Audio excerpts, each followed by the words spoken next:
Hey, welcome to 100 Days of Making Minis. This is day 54, and before I show you what I'm working on, I'd like to take a moment to show you this really cool Kickstarter that's out right now.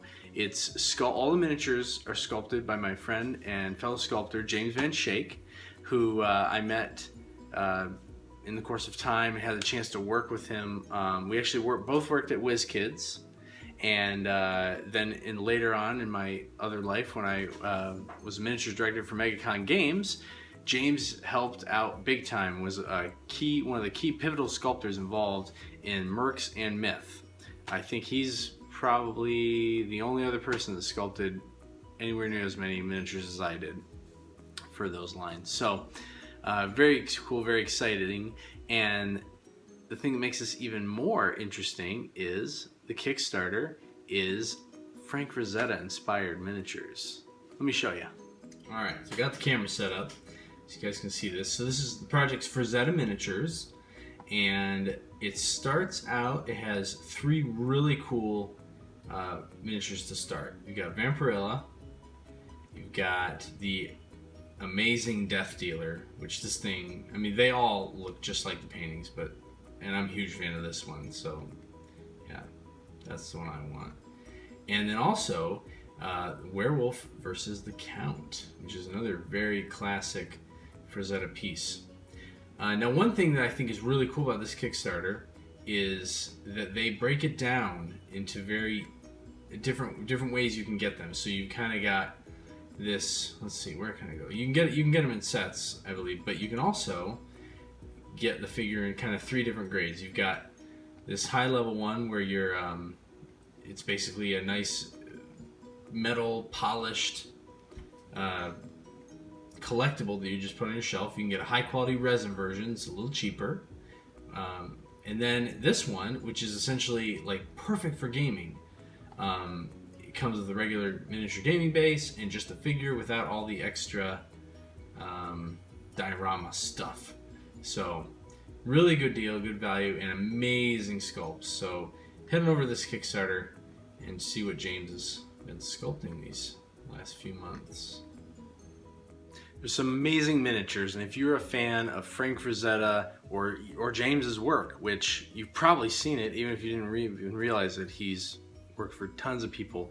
Going back to this Kickstarter, some really great miniatures, and they have, if they can just get some more funding, there's going to be some stretch goals to unlock some other really great pieces. I think they have add-ons too. I forgot to show that, but yeah, go on the page, check it out. There's a lot there.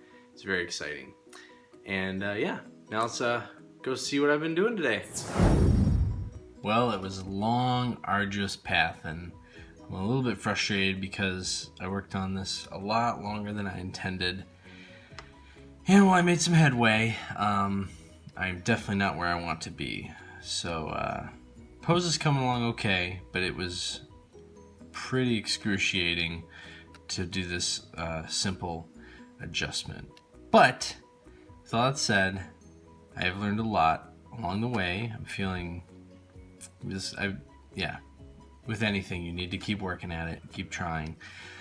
I am bummed. I tried to record this, but I messed it up, and so I didn't get any of this recorded, so I could show you the playback. So I'll try again tomorrow. Maybe I'll have better luck.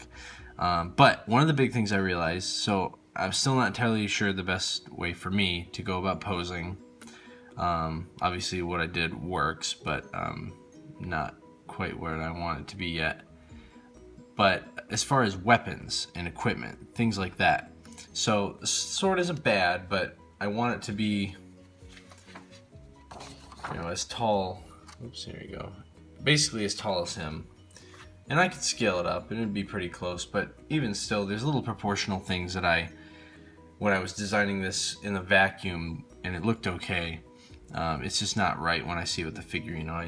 The blade just seems so thin and dainty, and even though it's not necessarily a two-handed sword, it's as tall as him, so I want it to be a little thicker. Just little things that I can tell I need to beef up. If this thing's going to be this small, I mean that's looking like a pretty conservative little blade, and this is supposed to be something pretty tough. And so what I think I've devised I need to do, when I started this sword, I crafted just the blade as an exercise. I was trying to do that, figure that out, and then added on that the hilt and the pommel and the cross guard, all separate and individually. What I think I need to do from the beginning is block out the shape.